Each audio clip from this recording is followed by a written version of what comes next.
Hey guys, welcome back to my channel. My name is Sarah, and today we're going to talk about great plants for beginners to learn on. Before I get into it, if you are new here, take a moment, hit that subscribe button. Whether you are new or old, hit that thumbs up. It really does help more people see my videos, and if you are enjoying them, hopefully other people will enjoy them too. So without further ado, let's get into today's video. So like I said, the topic of today's video is great plants for beginner houseplant keepers to learn on.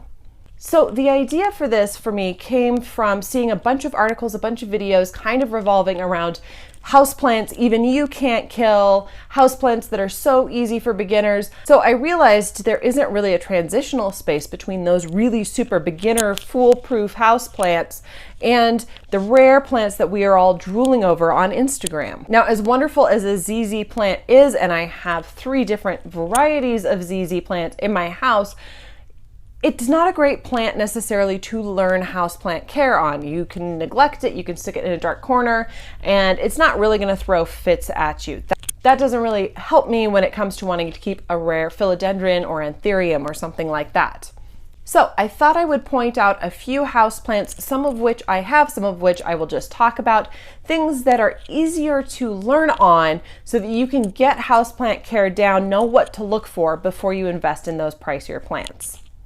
So I thought I'd divide today's video up into a couple different types and let you know, if you are interested in Hoyas or philodendrons or anthuriums or whatever, what a plant is within that group that you can get a hold of pretty easily that actually will help you learn some plant care. So the plant group that I'm going to start talking about today is Hoyas. Now for me, I don't think Hoyas are a particularly difficult plant to get grasp of, to take care of. It definitely hasn't been like Calatheas or Alocasias, things like that, that I've struggled a little bit more with, but I do know some people out there struggle a little bit more with the care of Hoyas. There are definitely some cool Hoyas out there, some more rare ones, things that you can collect that are awesome, and hopefully you guys will see those really soon with more of a rare updated Hoya tour from me. But I wanted to point out a couple that you can get a hold of really easily if you do want to explore Hoyas and their care. Ones that if you get the care down on these, it will translate over to, for the most part, some of those rarer Hoyas. So the Hoyas that I wanted to talk about that you can usually find in a nursery, maybe in a grocery store or a big box store near you are the Hoya Pubicalyx, any variety, and the Hoya Carnosa, again, any variety. So I'm going to put this big boy down and mostly just talk about the Carnosa. This is actually a Carnosa Crimson Princess. It's a little baby. I had to repot mine. Took a couple little bits out and repotted this. So this is going on to a friend. So Hoya Carnosas and Hoya Pubicalyx usually are pretty easy to get a hold of, and they're not terribly expensive. But they will start to tell you a little bit about their care. So I found that Carnosas usually prescribe to that really basic Hoya Care. They need the chunkier mix. They like to dry out pretty significantly between waterings, and they will take a little bit of a beating, so you can figure out if the leaves are a little bit squishy. This one needs a little bit of water, right? The leaves are a little bit bendy, a little bit squishy, and so you can experiment on it and water it a little more often, water a little less often. Is the leaf turning yellow? Does it want more light? Does it want to sit directly in a window, or does it want to sit back a little ways? What happens if you pull it back from the window a little bit further? So you can start to really experiment with either of these 2 Hoyas in your home, figure out those care requirements, and then you could translate that on to a more rare or unique Hoya. Now, I will note that there are some Hoyas that kind of differ from this care, ones that don't like to dry out necessarily. A great example of this would be my Hoya Polyneura, which you can see has these big, beautiful fishtail leaves. This one does not like to dry out in between waterings, and this one I actually have in leca so that it does not dry out between waterings. I would say if you wanted to learn care of the thinner leaved Hoyas like that, definitely the Hoya Bella, which I have in my house, is another one that doesn't like to dry out. It doesn't have those big chunky leaves. So if you're wanting to learn that care, I would recommend a Hoya Bella. So the next group of plants that I want to talk about are more of the aroid groups. So I'll talk a little bit about Monstera, about Philodendron and Anthurium. Those tend to be the really popular groups. And I wanted to talk about some basics of care for those particular groups. I will start with Monstera. So a Monstera Deliciosa is a really easy one to get a hold of that you can often find in, a big box store or your local nursery. You can get it in a bigger size or in a smaller size. And I do find that one can take a little bit of a beating, a little bit of practice, and it's not necessarily just going to completely die on you. Even if it does, it's not going to be that difficult to replace. So like I said, I've got my big one behind me. I've also got a little more of the rare variety, which is the Monstera Thai Constellation. I find this one also keeps care pretty similar to the Deliciosa. Again, if you're wanting to buy a little rarer plant and maybe you have some Monstera keeping ability under your belt, this one would be one that I would venture into as well. Things like the Monstera Peru, Standeliana, even the Monstera Deliciosa Albo, I find are not necessarily difficult care plants, but they may throw a little bit more of a fit. So I don't personally have a Monstera Albo. I wish. Hopefully I can get a hold of one soon. But I do know that the white portions on that tend to brown out. I know it's a slower grower. It's got all that variegation, especially if you've got a half moon or a high variegation version. So I do find that ups the difficulty care just a little bit. I also have a Monstera Peru cutting, which after killing one, got a hold of a second one, and I can tell you they are a little bit more difficult care. So a Monstera Deliciosa, I just plop it in water. It's gonna root right up, no problem. I just kind of stick it somewhere and ignore it for a month. The Monstera Peru, I actually have had in water for a while. I have it in my propagation station, getting a little higher humidity, and it's still not rooting for me. So again, a little bit more of a difficulty level. It's not dying on me. It's not throwing a fit. I wouldn't call it like a high care needs version of a Monstera, but I would definitely recommend the Deliciosa as one to start with that is easy to get a hold of, usually fairly inexpensive, again, depending on where you find it. And it's going to give you those signs. It's going to be one that you can practice on if a leaf yellows or if it starts to kind of wilt and you've over or underwatered it a little bit. You can learn on that Deliciosa and then extrapolate those care needs to a more expensive, a little more finicky version of a Monstera.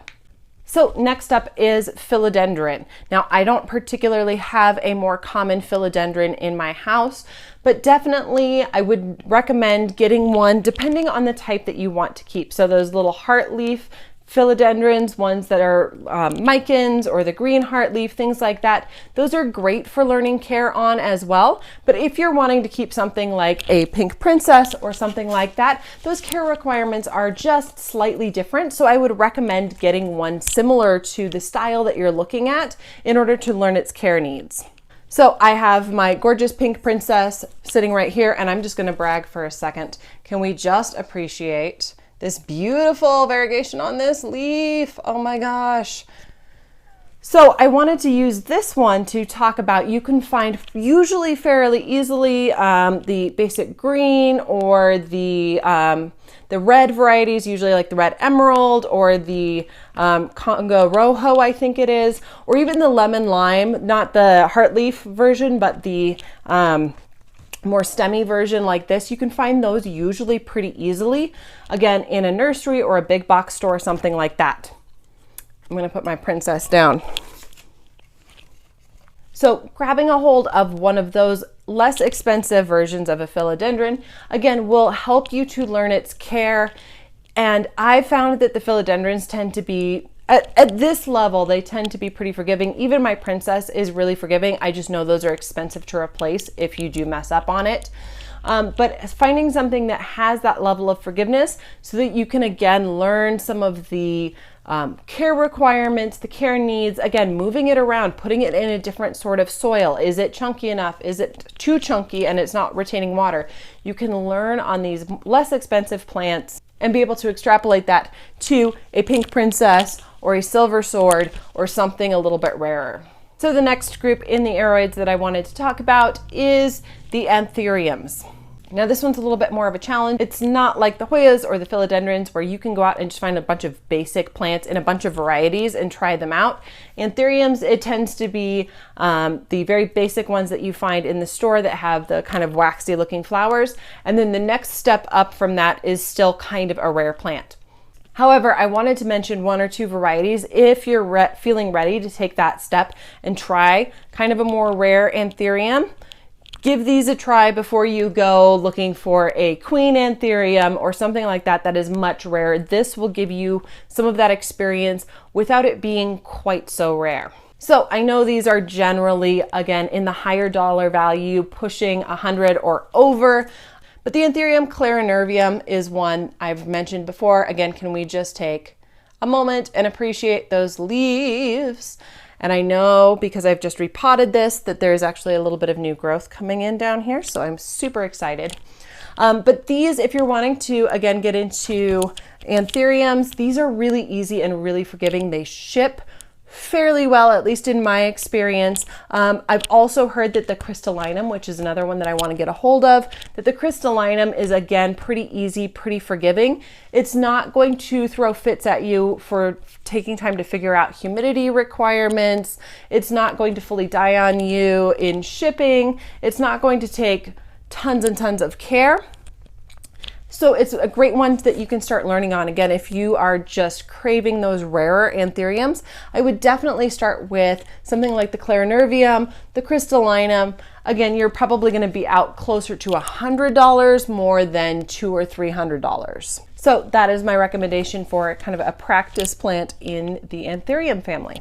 So I know I just covered a few plant groups. I could definitely talk more about the different like Calatheas or Alocasias. Again, I would say take the same information that I've given you and extrapolate it to those groups as well. So for the Calatheas, maybe grab a cheap Maranta. You can find usually a cheap red Maranta in a store near you. Same thing with Alocasias. I know the Alocasia Black Velvet is becoming more readily available. You can often find things like Ivory Coast, things like that that are a little bit more accessible, a little less expensive. And again, use those as your kind of training wheels, your practice plants. And the point of selecting these plants is to find ones that are going to tell you what they need. It's not a ZZ plant, it's not a pothos, it's not one of these like cannot kill them plants. These are plants that are going to start to tell you so that you can tell what the care requirements are for this particular group of plants. So I hope you found this video today helpful. Like I said, I hadn't seen a lot of videos of practice plants out there. It was either easy care or, rare plant drooling videos. And I wanted to give you an idea of how you can practice and prepare yourself if you do eventually want to get those rarer plants.